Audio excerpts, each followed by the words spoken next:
Do, do,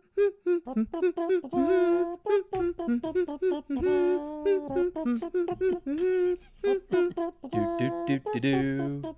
Welcome to the Friends with Benefits podcast, a business podcast about revenue-generating partnerships, not a podcast about business time with friends. We're your co-hosting couple. I'm Jason. And I'm Sam. Welcome to the show, friends. Hello, friends. Hey, guys. Welcome back. It's great to be talking to you guys here. If you're not watching by video, it's for the very first time, Sam and I are kicking off an intro by standing very closely at my desk recording this for you. Together on the same mic. Yeah, together. So, great show for you this week. We had a lot of fun with this week's interview, but I want to bring something up real quick. That there's been a theme in our life over the past few days, and thought it was interesting to talk about here for whatever reason, but bears. We've seen 6 bears over the last 3 days. That's more bears than I've seen the entire time that I've lived here. Same, and I've lived here 3 times as long as you. This is true. You have lived here a long time. You're Queen of Bozeman.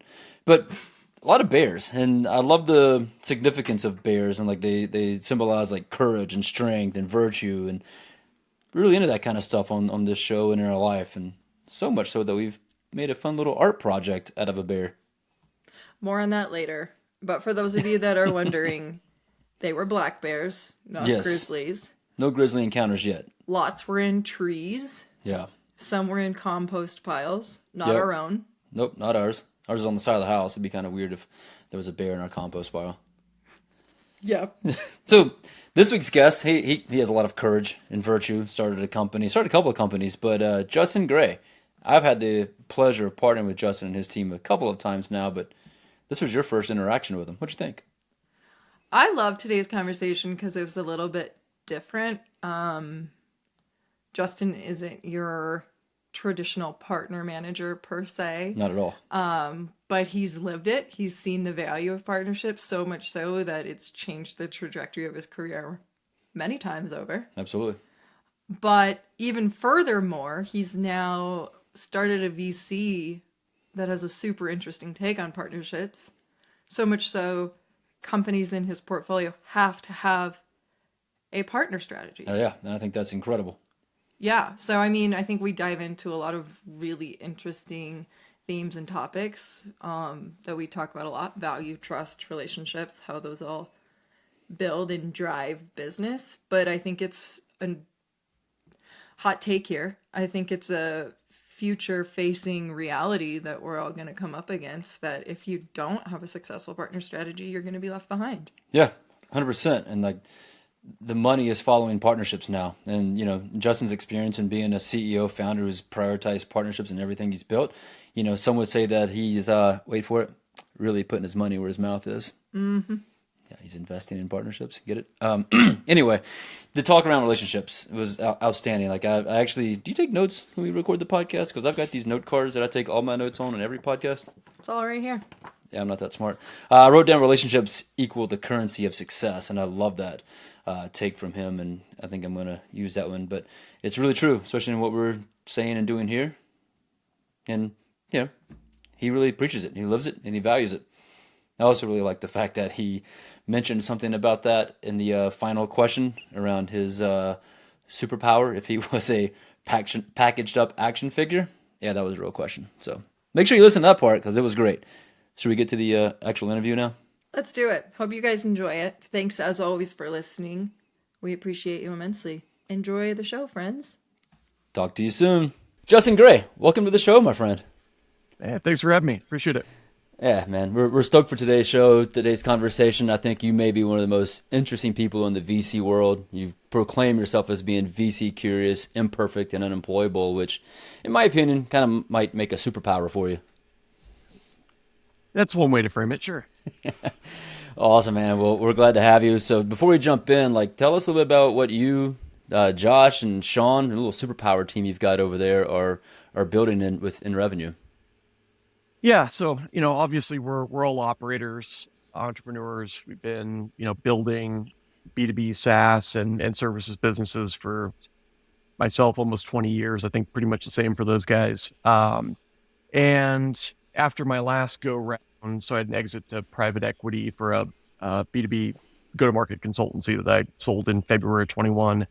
Did some kind of integration work with that roll up, and then just was getting more involved on the investment side anyway. I'm an LP in 3 different funds now at this point, and saw what is, in my opinion, just a major gap within, early stage startups, which we focus on seed stage organizations, which is go to market in general. So, and not just, all the complex stuff that we talk about within the enterprise, but really like fundamentals and ensuring that these guys can build a pipeline, run a pipeline, hire, mature a team, add some process. And so kind of combined both of those loves and started kicking around the idea with those guys pretty early on.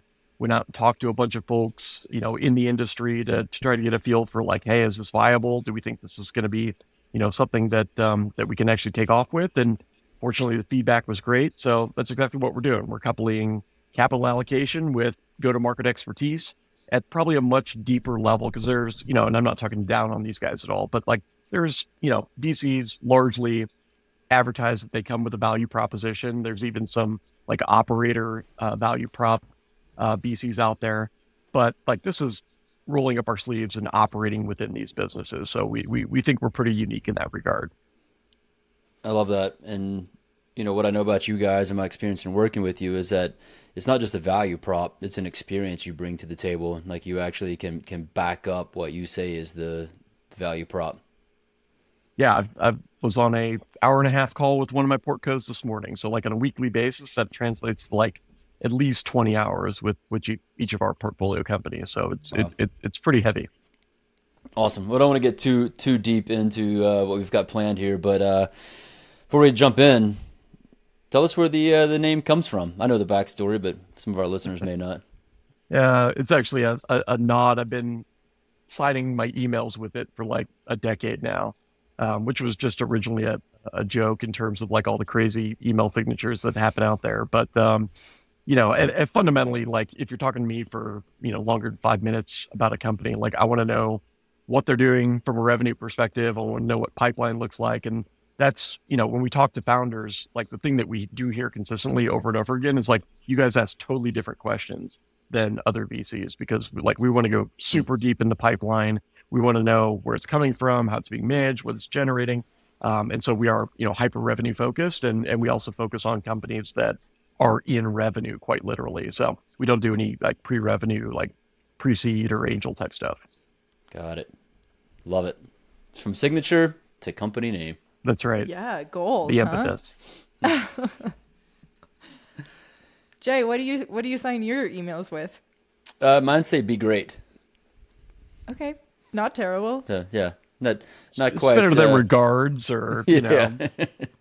Or if I'm connecting someone, which I do a lot of, I always sign off, play nicely. Oh, I like that Good one advice. too. Yeah. I'm gonna start saying your friend with benefits. There you go. Not those. Yeah. Okay, so Justin, we really dug in on your LinkedIn and some things you've written and podcasts, as we Okay. do with every guest. So it's been a pleasure to get to know you from afar.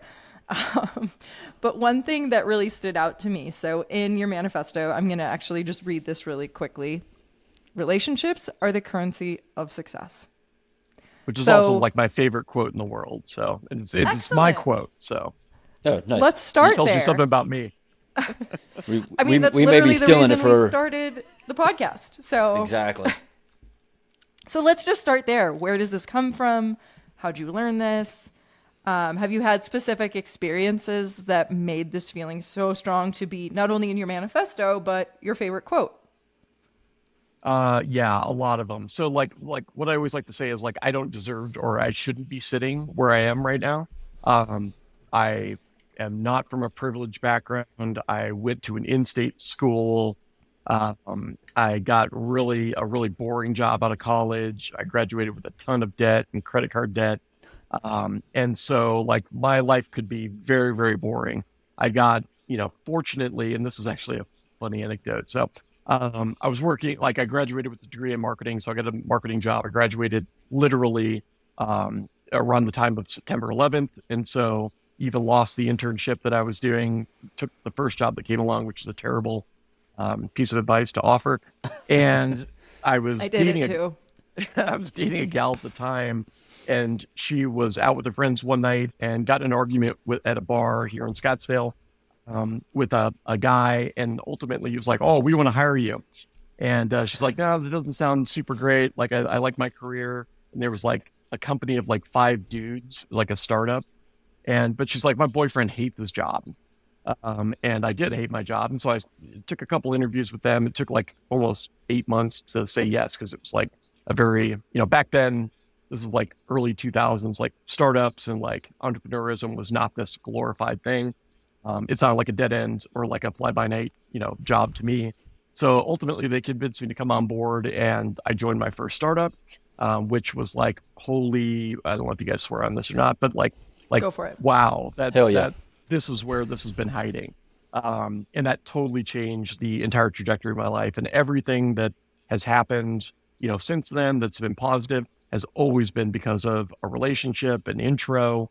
And so ultimately, I didn't mention it earlier, but that's what we look for within our portcos as well, which is, do they have a budding partner ecosystem that we can then leverage, to help take that company to market. So I just think, it's the way that we make decisions in life. Like if you're going to buy something in your personal life, if you're going to make a business decision, you're likely talking to someone else who has used that or gone through that same decision making process, and that's the way to earn trust. And so I just think like it plays into every aspect of life, and it's certainly been a big influence in mine. That's incredible, and I can certainly relate. I've always joked that I've had about 4 careers, and all of them have started due to relationships in the Mm-hmm. next field, right? Went from motivational speaker to sales to marketing to partnerships and whatever we're in now, right? And it's all been because of relationships and network. And it's really interesting that you place so much value on those companies you're investing in. You mentioned like, do they have partnerships? So in your Mm-hmm. experience, is it like, do they have partnerships or do they have a network that they can pull from? Because if you're early stage or your startup company and you're thinking about this, I talk to a lot of these companies as well. Like they want to have a partnership. They don't have a program officially established, but we got a network. We've got people out there who like us, know us, and love us, and could do something really easy and quick. Mm-hmm. Yeah. So I think, network and like personal brand and kind of that spider web ecosystem is always important. But I would say what we most predominantly look at is their solution complemented by others that their target client already uses, right? And so I'll give you an Yeah. example. We've got an AI startup that focuses on the fleet space, like large fleets of trucks, whether it be EV, internal combustion, whatever. But their solution is literally dependent upon a piece of technology called telematics.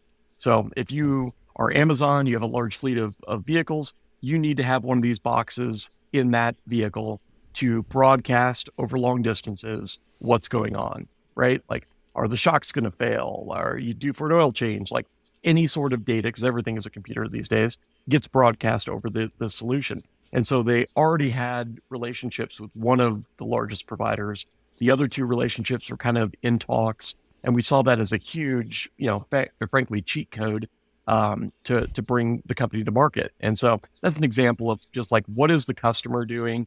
What are they using? Who do they trust? And is our joint value proposition together that 1+1 equals, 3, 13, whatever?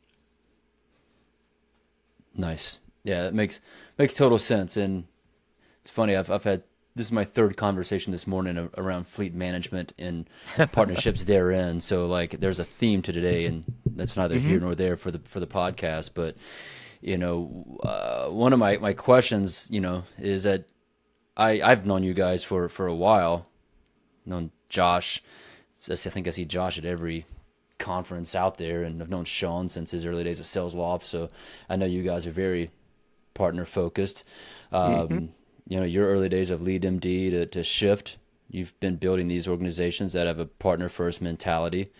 Like, you talk about relationships being the currency of success, but where did you really start to see that turn into like something you can go to Revenue. market with? Yeah, Yep. from a revenue standpoint, from a go to market perspective, like where did that really begin to click within Lead MD as you're getting that started and built into, working with Marketo and the likes therein?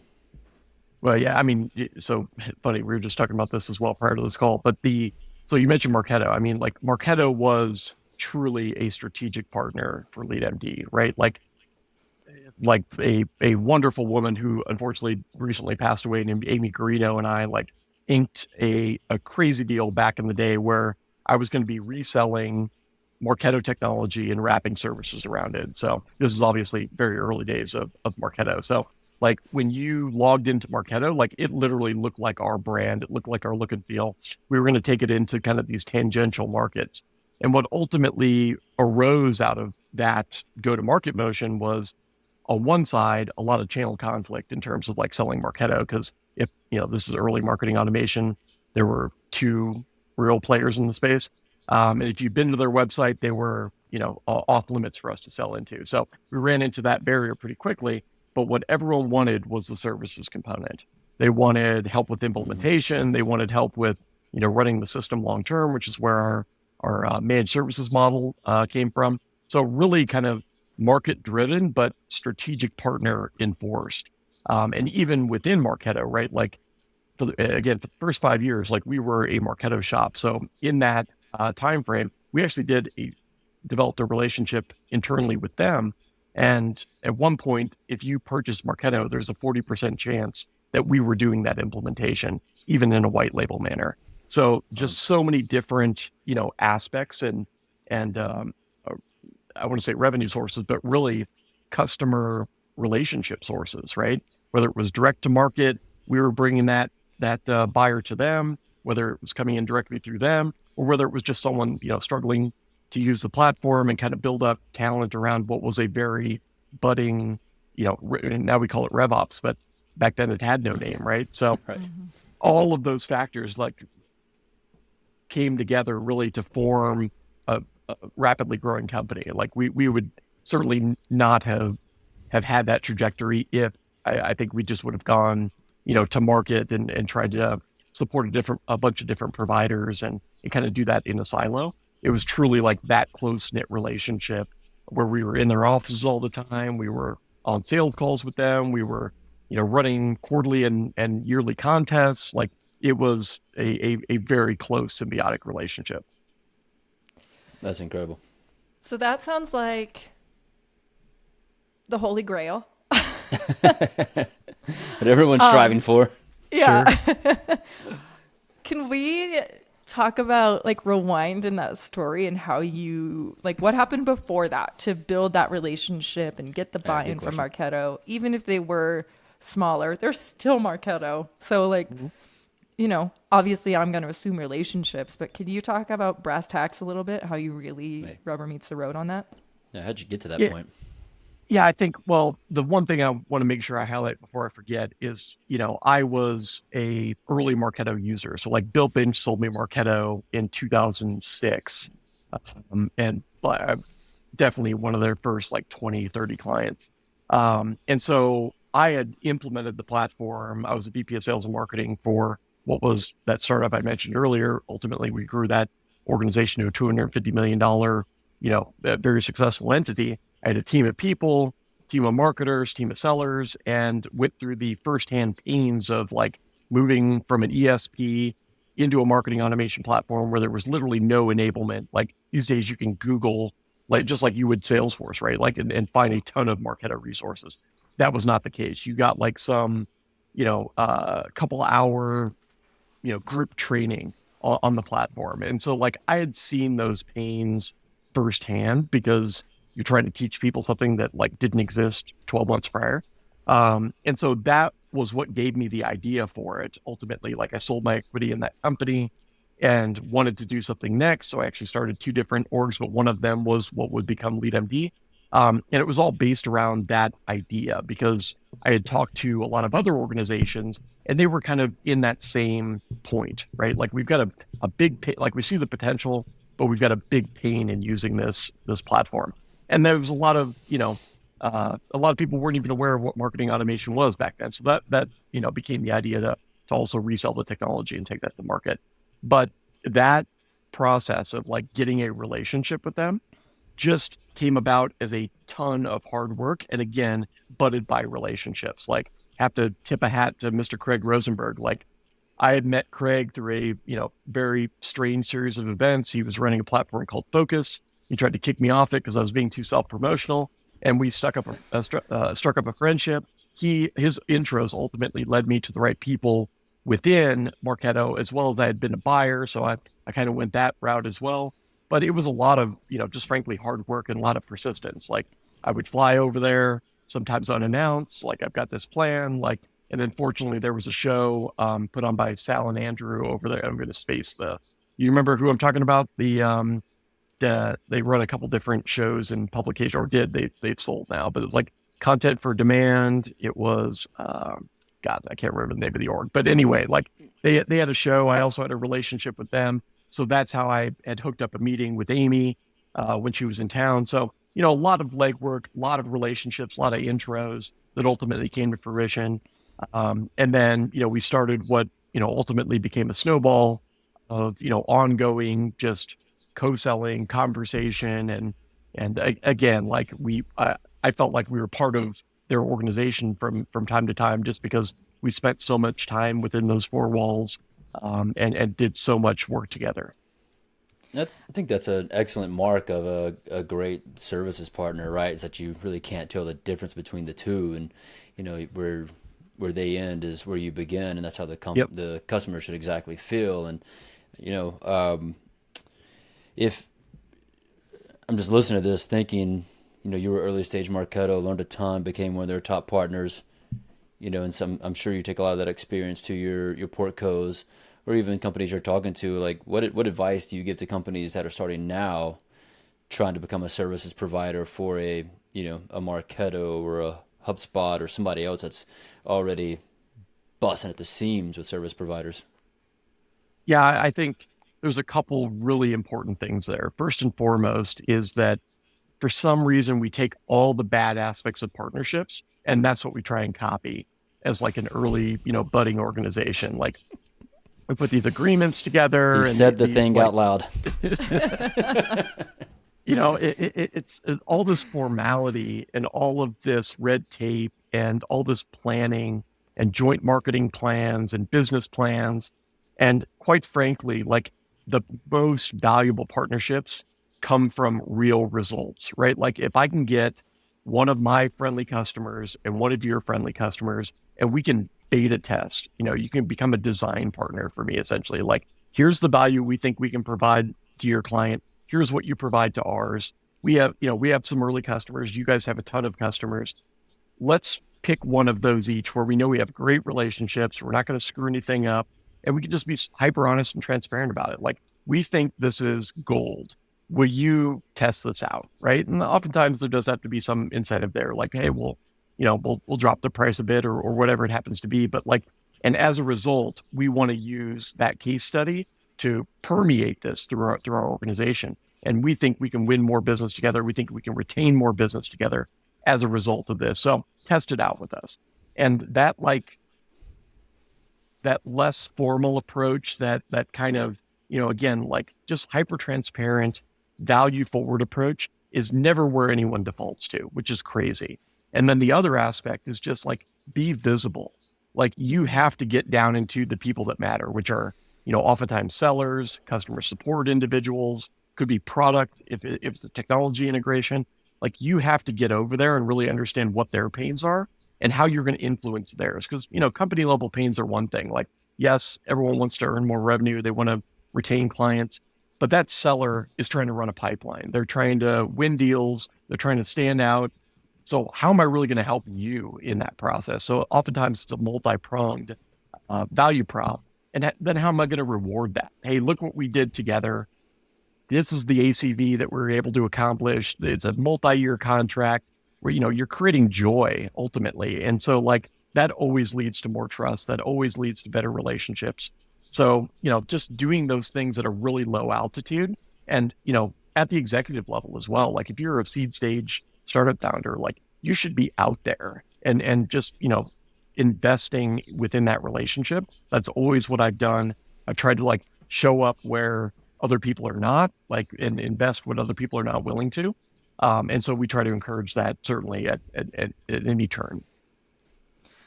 There's so much to dig into what you just said, and like at surface value, it's all like, yeah, duh. But you're so right. Like, it's not happening at the level that it should be. And two things. I think, A, you mentioned like how you got this relationship with Marketo. It was going the extra mile. It was leveraging relationships. It was taking every conversation. It was just showing up and being there. Mm-hmm. And that's so true. But then you just said that's the same way how you grew it and how so it's not rocket science. It's just like showing up and building good relationships. Let me give you an important example of like how that should be absolutely such a no-brainer. And I think it's the revs people have gone through in just doing things the same way over and over again. So I won't name any names here, but anyone can put these threads together. So like, as we've mentioned, like I built that ecosystem.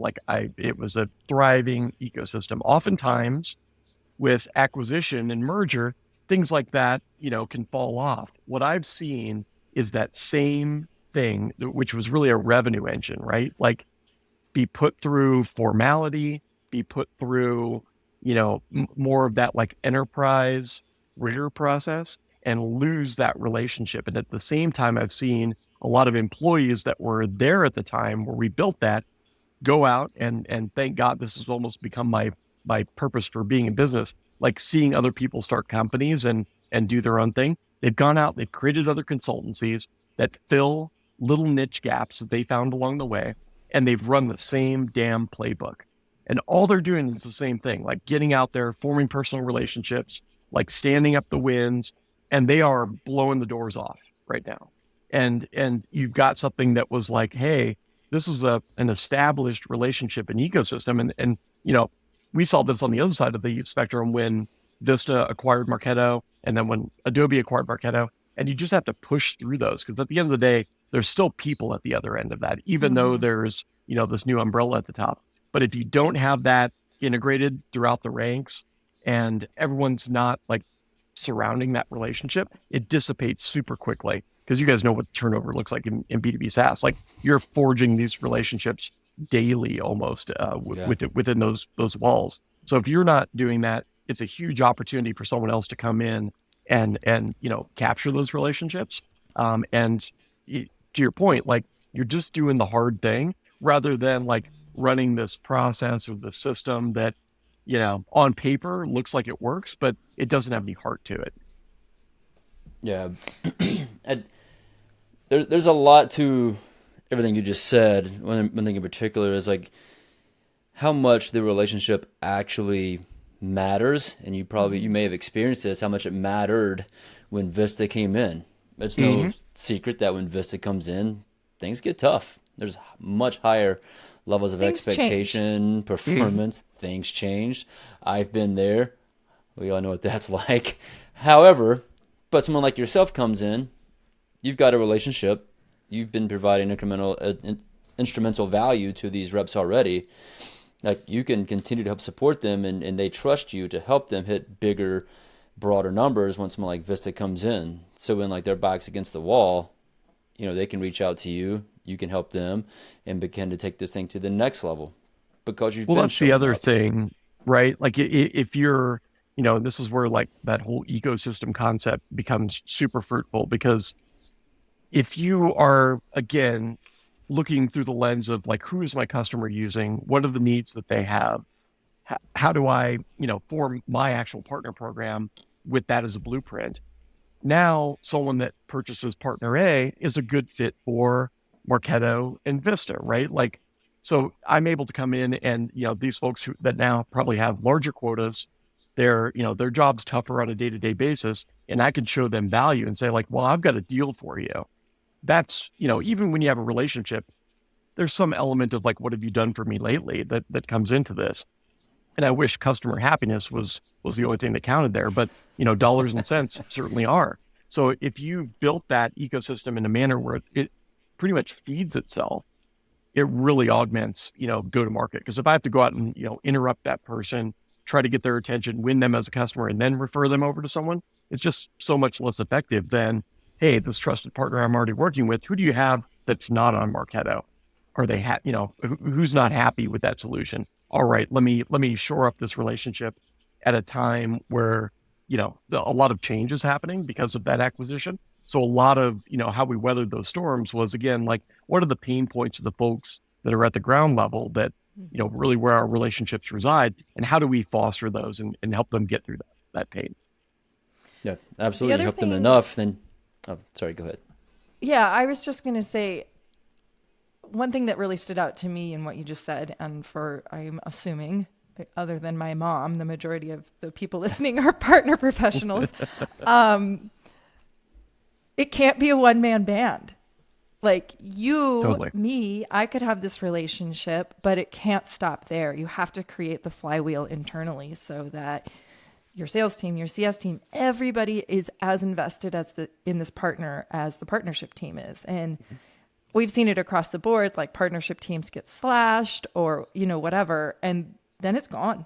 That relationship is gone. So if you as a partner professional aren't doing your job to create that internal flywheel and build value in every org, then you're going to remain a silo, and it's not going to Yeah, I think grow outside of that.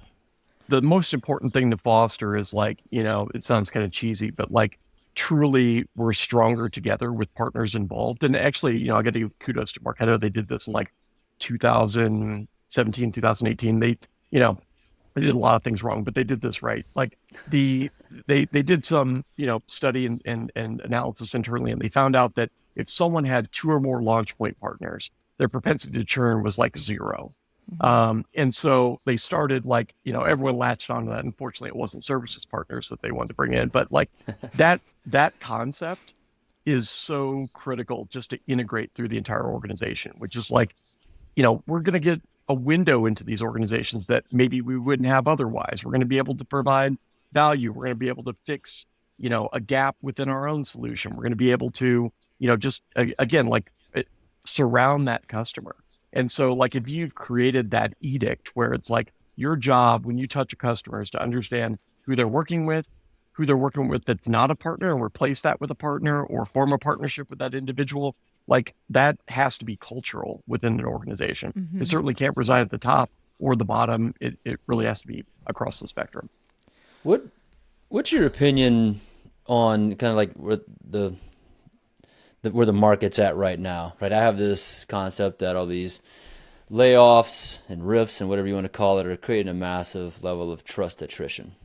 Right, so as you're just spending all of your energy working to build such a great relationship with someone like Marketo, and then all of a sudden you're just like, we can do it without that team. That team's gone, and it's no longer like that level of priority. Like, what's your opinion on how that impacts that partnership when you've worked so hard to be one of those 2 launch point partners? Well, I think there's another side of that coin as well, right? Like, when someone leaves an organization, chances are they join another organization as well. And I've gotten more customer relationships through attrition than anything else across the year. So, like, there's definitely something Sure. at the end of that rainbow. In terms of, like, hey, I'm going to lose my relationships with that organization, like, certainly possible, but not if you're doing what we just talked about, right? Which is, like, truly threading across that organization and ensuring that you're not single threaded in any of those areas. And I think it also challenges people to get out of, like, there's a lot of sales partnerships out there. There's a lot of services partnerships out there. There aren't a lot of sales and services partnerships out there, right? Like, so if you're Right. crossing both sides of that business, if you're visible and integrated with the executive team, if you're talking to the product team, right? Like, you lower that ability or that potential exponentially.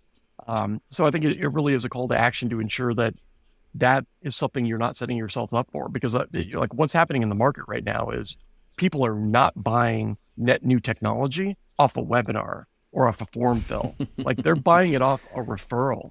And Yeah. the reason they're doing that is, like, hyper value is the only thing winning. Like, you have to be able to be something that's solving a big problem or acquiring new revenue that you can point to. And the best way to find that out is talking to someone else who's using it, right? So That's right. I do think, like, the entire, just massive attention vacuum that we've seen towards partner ecosystems recently is because none of the other crap that we thought was working is working any longer, right? Like email and online and digital ads, those are all new for a long time. And Right. so for a long time, it was chasing that latest thing. And those attention cycles got smaller and smaller over time, but there were still new things that we could do to attract buyers and say, like, look at us, it's something new. Nowadays, it's like, no, the only thing that's winning right now really is trust. Yep. And so I don't think it's any, great mystery on why partner ecosystems are getting so much attention. Whether people can actually embrace what that truly means is yet to be seen. Yeah. Yeah, And I want to go, but you talked about how it has to be cultural, and I felt triggered by that. I feel like a lot of our other listeners probably did, because as somebody who sits in a partner seat and maybe is like starting out or building up, like it cannot be a one-man band, and you have to have buy-in from your whole org. Otherwise, it's, I think that's really interesting. So coming full circle a little bit on that, a few episodes ago, we talked to Sangram, and he was talking about founders who are building companies. The traditional method is you hire sales, then you hire marketing, product is in there somewhere, and then over there is partnerships. I've read some of your stuff. You have a lot of thoughts and experience on building sales teams. So, and clearly you understand partnerships. In your mind, how should this all come together for someone who's just starting out? Yeah, I squarely don't think partnerships can start with the hire of a partner team, right? Like it has to start in those early sellers. And like we had this conversation almost daily with AEs that we are hiring and have hired. It's like if I showed you a path to a buyer that was 50 times more effective, wouldn't you take it, right? Like it's the Glengarry leads, like, right? Like that's what partnerships is. You're going to have to invest some time that is not deal focused in order to get there. And I think that's the hump that folks struggle to get over, because you have to have, and we're doing this for one of our portcos right now. Actually, Josh is running the cycle. Like we have to be willing to sell them, to indoctrinate them on our value proposition, to indoctrinate them on the need for their solution within our customer base. We have to design that value prop. And then we have to do exactly what I said earlier on. Like we have to find a couple friendlies, and we have to bolster this with real world proof. And we're going through that process right now. And a lot of times what you see is, with those early sellers, like they're, obviously they're interested in what marketing can generate or what relationships the CEO has, but you've got to create that understanding that a partner source lead, because you've created a partner ecosystem in the right way, is going to be just as valuable as a CEO referral, and build that into that team early, so that when you do have so many partners and so much complexity that you have to bring in a partnership team with marketing and product and go to market, that they're inheriting that rather than trying to push it down the other way within the organization. Like that's another cheat code there, right? Like I don't have to overcome all this past bad behavior to make this work. Now, a lot of people are in that seat, right? Because now they're trying to figure things out. Top line's not growing like it was before, and now we've got to change something and do it. I think that's the much harder, end to approach things from, rather than the startup side. There's a huge opportunity there to get it right from the get go. Okay, so call out partner people. The goal is to go work for Justin's Portco companies. Well, that's exactly. something that everyone always used to ask me, like, market VPs of marketing, CMOs, like, what if your CEO doesn't believe in marketing? And like, my answer was like, don't work there. Like I would have the same advice for someone looking for a partner role. It's like, you have to ensure that organization believes in it, or you're going to be butting your head against the wall and it's not going to perform. So, that doesn't bode well for someone in that role long term anyway. And there's a lot of good questions asked within like those that are seeking, right? Like I like what you're talking about. Even before you build a partner program, it's like instill the value of relationships. It's kind of the near bound effect that Isaac and team talk about, right? It's like it's about who you know, right? And how are you working with those who, and how are you valuing those relationships from the revenue perspective and the relationship perspective. And if you're kind of on that quest for a new job, you could begin asking like, what value do you place on relationships and network within your sales cycles, and how are you valuing that?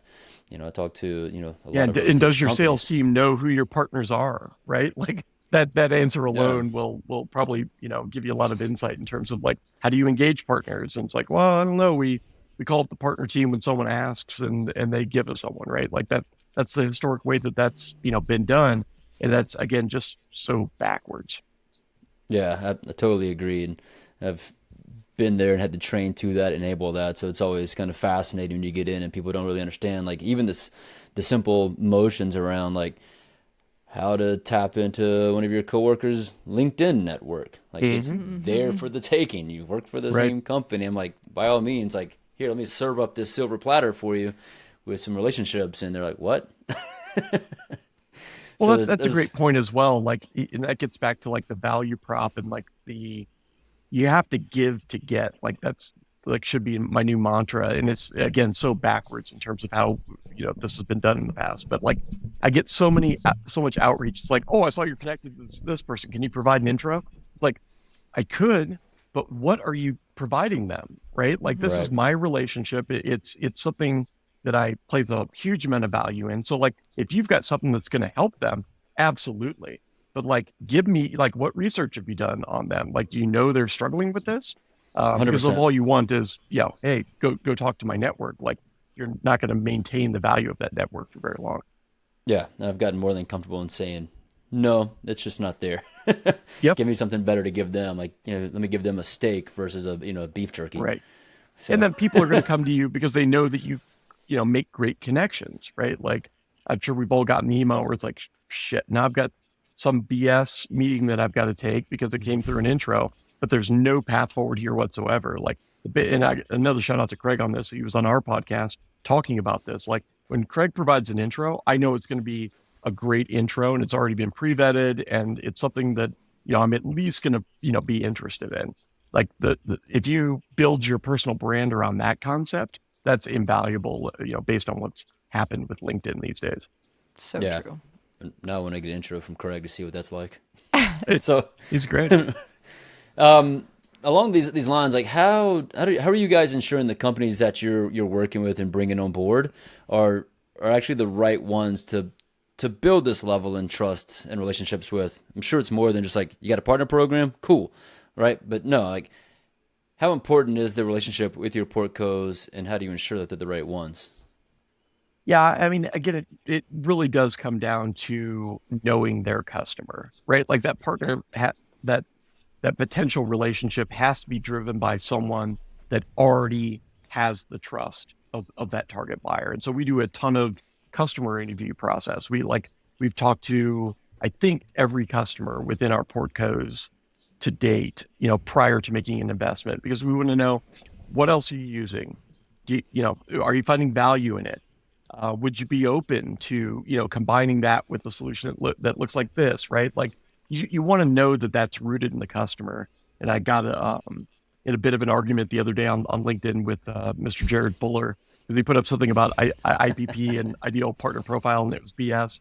And I was like, well, what you're describing is BS. Like you're describing IPP as like something that the partner team came up with, in a closet and said like, oh, this is the best partners. Like if that's driven by the customer, that flips that totally on its head. And so like just knowing the buyers of our portcos, and then also from a hiring perspective, like the most important thing, and also strangely a really rare thing, like we're hiring for a head of sales right now. And so like we've had a ton of conversations, like, show me your methodology, show me what you've done in the past, how have you created success? And a lot of when you get to partnerships, it's like, well, we had a partner team for that.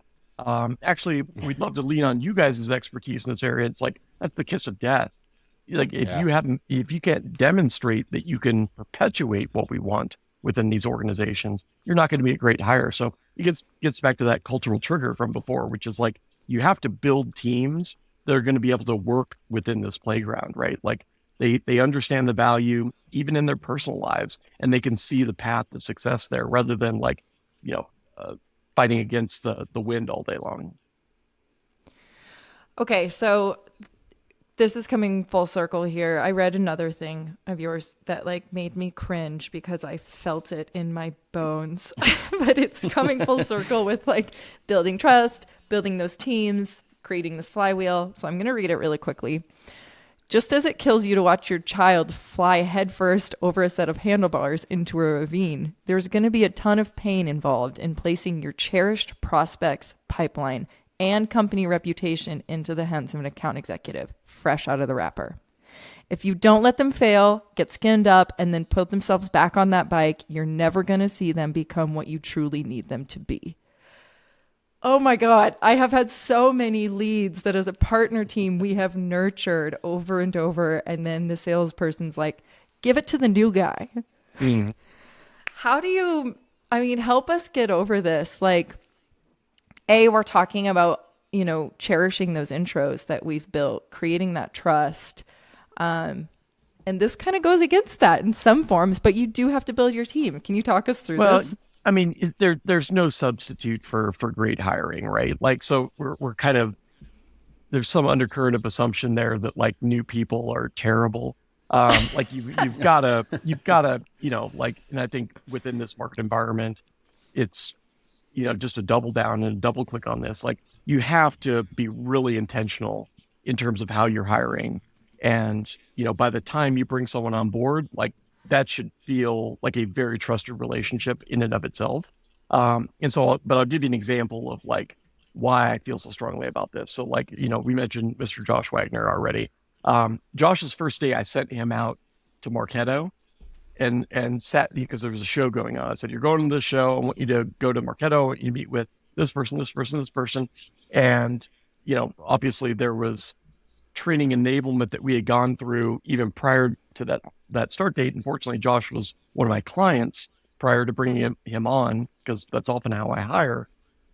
But his first day was not in our office. It was in our biggest partner and meeting with, I think, 3 potential prospects.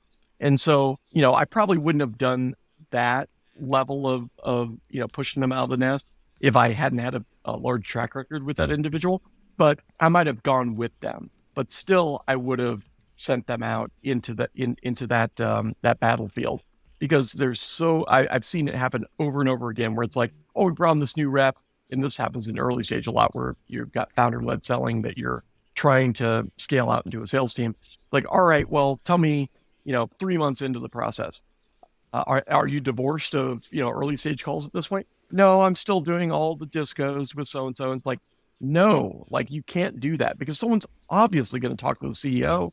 Like you're going to be put in that position where you're the authority, and that now you've got the lowly salesperson on the call with that individual, and everyone just wants to talk to the subject matter expert. So like you have to position your sellers as subject matter experts, and I don't think you can do that with mom or dad, like on the call taking away that position. So like Right. You can't be a helicopter parent.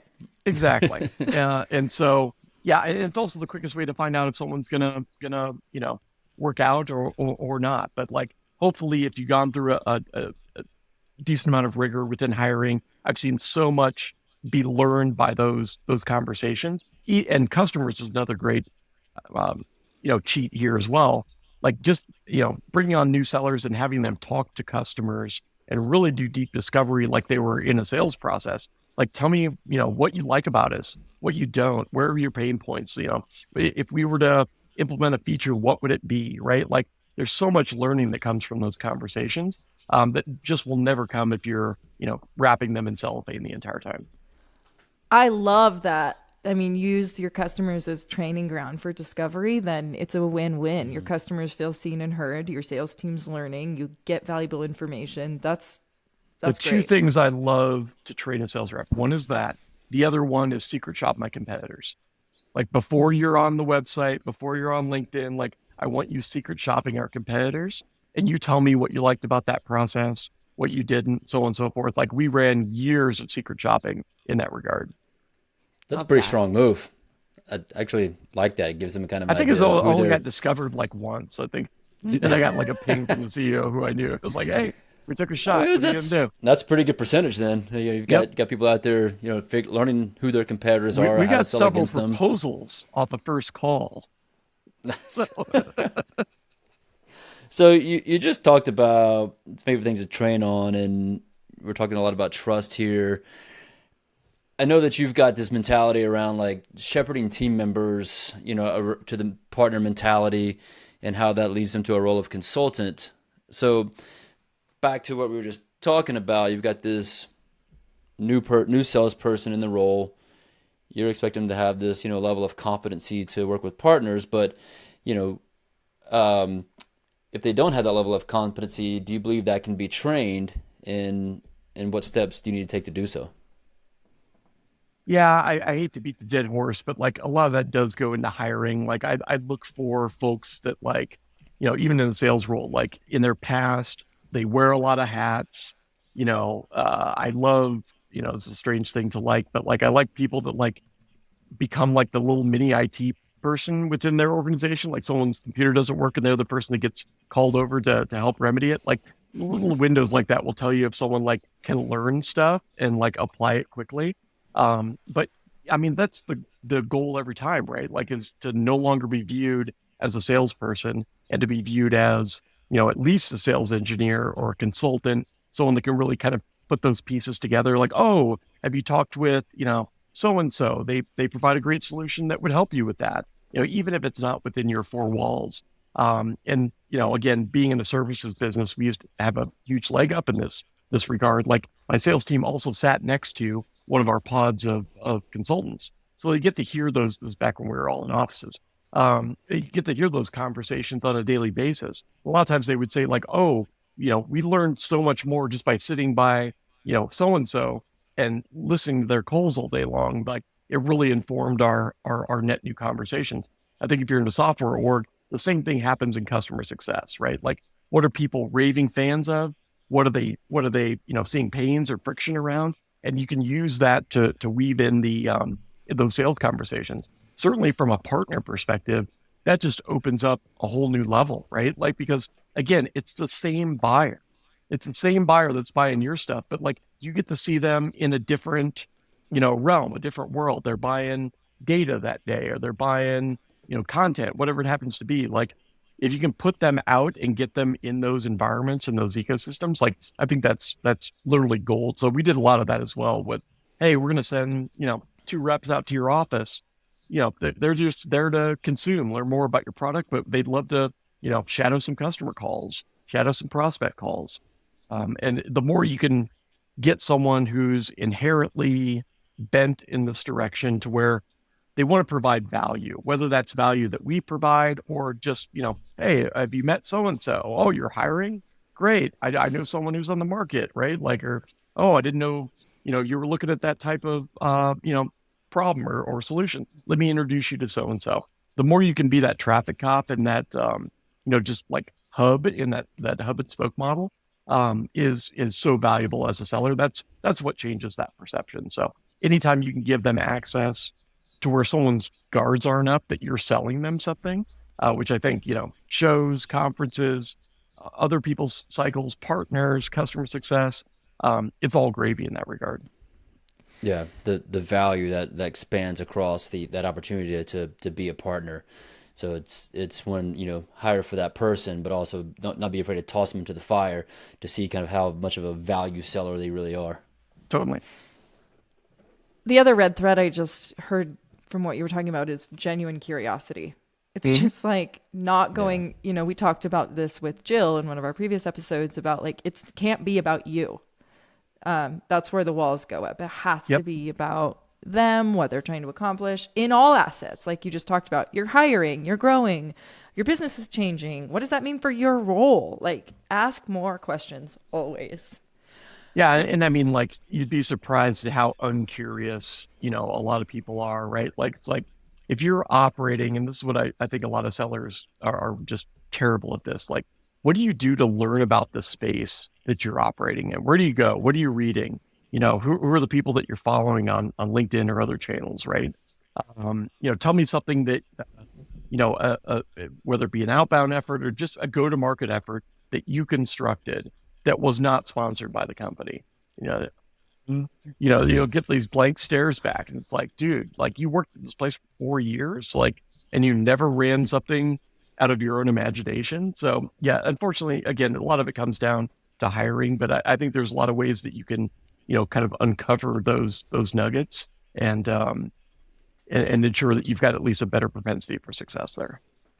So, along the lines of curiosity, like, do you believe that that's something that can be taught, or is that just something that's innate? No, that's 100% innate. I've never seen anyone get taught Hot take. curiosity. I've never seen anyone get taught.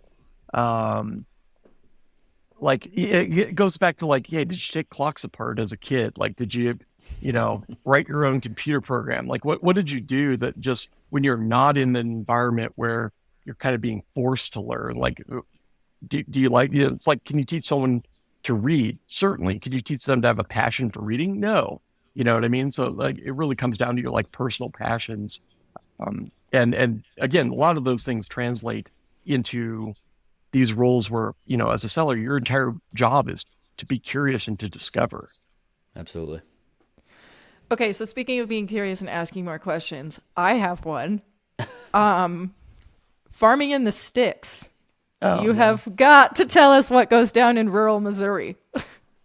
Hemp farming goes down in rural Missouri. So like, yeah, I mean, I come from a family of entrepreneurial and curious people myself. And so strangely, like my grandfather, like all my mother's family is from Missouri. My dad's from Illinois. So not that far from one another, but they met in Arizona, strangely. But so my grandfather had some land back there. He gave a parcel to each of his children. So my mom had this one, like 100 acres or something like that. They wanted a different one. So they bought what is now Lisenberry Farms. And they bought that in like the 90s. And then my parents built their dream home back there and then decided they didn't want to move back to Missouri, but still we had all this farmland. And so when 2008 happened, which is like the big, building crisis, obviously, my dad's a custom home builder. And so he said, like, I want to take like a year off and like weather the storm. Let's actually do something back on that land. So we turned that into certified organic farmland. Where, we've got about 130 plus acres. And so in the, tillable land, we did regular field crops. So corn, wheat, and soy. And then we put in a big high tunnel, which is like leafy greens and tomatoes and stuff like that that are great to eat. But over 3 years, we certified that land as organic. So then we had that for like a decade. And then finally, all this, THC and CBD wave came around, which is kind of something that was always in the back of our minds. And so Missouri legalized hemp, which is, CBD or THC below 0.03%, and can be used for textiles and a bunch of stuff. And so we decided to convert a portion of the land over to grow hemp. And so we grow for what is known as the CBG cannabinoid, which is very much like CBD, which I'm sure probably by now everyone's heard of, which is like numerous health benefits, anti-inflammation, pain management, all those good stuff. But CBG has all that and more, but a lower THC propensity. So basically, you can get higher CBD levels without risking going over the like hot crop level by having too much THC. So long-winded explanation, but more kind of a hobby farm certainly, but a fun thing to experiment with. It's always interesting to try to hire rural laborers in Missouri from Arizona. And so that was a fun experiment in and of itself. This is one of those parts where I think like this is what makes you one of the more interesting people in VC. Not only do you have a unique approach to how you work with your portcos, but you got a freaking organic hemp farm in Missouri. Like, how often are you out there? Getting your hands dirty? I'll Does it be require back there. tractors? Yeah, I mean, like, so no, like hemp has to be at least at the size we're at. It has to be, hand farmed essentially. So like Okay. all the like the sowing process as well as the harvesting process is pretty much all done by hand. There are some implements that we've actually created to help in that process, but so farming is actually more hands off than most people assume because literally you're planting for like a month and you're harvesting for like 3 weeks. And But so those I've not times are pretty manual. Yes, correct. Very, very, very intensive times. And so I will be back there actually for Thanksgiving, which is post harvest. But I'm normally back there about once a year to answer your question. But we'll take the whole family this year and do hay rides and all that stuff, and hopefully introduce them to rural living, which is certainly not what we have here in Scottsdale. Man, I was like proud of my 6 tomatoes this year. Right. Tomatoes are really, really good. Like you don't realize how bad store-bought tomatoes are. Even like, Whole Foods, Sprouts, whatever, like still really bad. Like farmers Anything. markets and stuff that's been, grown on an actual organic farm is just so top notch. Super quick aside, I just pulled our carrots. They are so sweet. And I've Yeah. never, like, it's unbelievable. I've never tasted a carrot like that Well, before. carrots also You don't have look no like idea. carrots. You know what I Not mean? at Like all. Yeah. the orange, very straight, very long carrot that we know is not, what most carrots look like. Same thing. Very Like true. there are, dozens, if not hundreds of varieties of every vegetable that we think looks like something that looks much uglier and tastes a lot better. No doubt. Well, we should have another one to talk about health and wellness and diet, because now I have 100 more questions. Yeah, when is the friends of In Revenue get to come out to the farm and hang out, take some hay rides, and It's a pull some retreat idea organic there. hemp? Any time we'll do a retreat. You just don't want to go to Missouri in the winter or the summer. So spring and fall, Yeah, great times to visit. I'm in for the fall. Yeah. Yep, there you go. So we'll bring this plane in for a landing. I know you talk a little bit about your family on LinkedIn and your posts. It's very much a part of what drives you. So, like as a husband and father myself, like always curious to know how other men and high performers are balancing their work life, in your case, entrepreneur, while also how you balancing your time between entrepreneur, husband, father, farmer, all the things you're doing. Yeah, I would say, like the biggest change, so I've got two kids. I've got a 4-year-old daughter and a 6-year-old son. And when my son was born, like the biggest fundamental change that I went through is I stopped working evenings. Other than that, things really haven't changed that much. Like I am naturally very ADD in how I work. So like if I need to go do something, at noon, I'm going to go do it, right? Like I'm going to make up for that on the other side. And I everyone always asks like, what's the secret to finding a balance? I think just transparency is the secret to finding a balance. Like my wife and I are absolute calendar whores. Like literally everything is calendar. Like if we're going to lunch, it will be on the calendar. We probably have 10 to 15 meeting invites on a daily basis, just on normal life stuff. She's taking the kids to school. If I'm doing, I've got a meeting, an appointment, like she has access to my calendar. In the evenings, it's like, hey, what's going on tomorrow? We kind of run down the day and so on. And I just give a ton of credit to her, quite frankly. Like Nice. she knows what has to get done. And, like she's very, very good about, hey, if I can't make something, like I try to give her as much notice for travel as possible, which I'm really bad at. So like I just told her I'm flying next week. But honestly, she's just really great about like, hey, you can't miss this. And okay, that's fine. Like that's less important. But yesterday I went to parent teacher conferences at 2:30 p.m. So I think it's all about expectations across the board. And also knowing that like, hey, this is our livelihood. There's some things that can't get moved, but like I will do my best to move anything that I possibly can. Nice. Sam, I can feel you in the room over, asking me to take note about calendar and everything. So good. Yeah. And I can a definitely. to-do app as well. So unfortunately, like we used to use this other app called Wunderlist that got bought by Microsoft. So now it's just called To Do. But we do a lot of that stuff. Like, oh, don't forget that like this is what you have to do, this weekend, tomorrow, whatever it happens to be. Oh boy. I love that feel too, because it takes all conflict out. It's like, write it down, it's on the paper, and then there's no like, I've told you 7 times. Oh, trust me, that's the retort. It's on the calendar. I feel like I'm going to get a stern talking to after that. So Or appreciate just you, an Justin. app request. Yeah. So, Yeah, except but this. mainly I just stopped working after 6 p.m. When at all possible, because I used to work, almost every single night. I do dive in on weekends as necessary, but, I just try to be as flexible as possible. Nice. Yeah. Ours are 4 and 2, so they're working in the evenings. You're in It's the typically like- same boat. Yeah. So after bedtime, if we're not too exhausted. But yeah, kind of get Yep. that. We pick them up at 4:35. We're done till bedtime, and that is, try to keep that as strict as possible. Yep. All right, so let's bring this in. We like to end with a little fun question. I'm gonna try something new out with you. Let's say Justin Gray, he's an action figure that's packaged and sold, and to make it relevant to our time, in Toys R Us these days, Amazon, and to make it relevant to the podcast. Like, what benefit is coming with you in that package? AKA, what tool, weapon, or what benefit does Justin Gray Superpower. come with? What superpower? Yeah. Unfortunately, I think I would probably come with about 25 other action figures because, like, I truly believe, like my main benefit is connecting people. It's, I guess, if I want to keep this analogy going, like, it's the super troop, behind what I do. So, like, I consider that to be my superpower. It's like, oh, you need to Magnet. talk to so and so. You know what I mean? Yeah, sure. I can be Magneto or what have you, but I think like, just knowing my own limitations, like, I like to know, like, oh yeah, I can help you with that. No, you should actually go talk to this other person. So I'll bring the troop with me.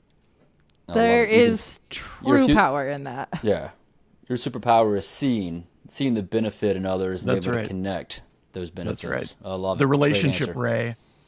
Yeah, Nice. Trademark that. fantastic.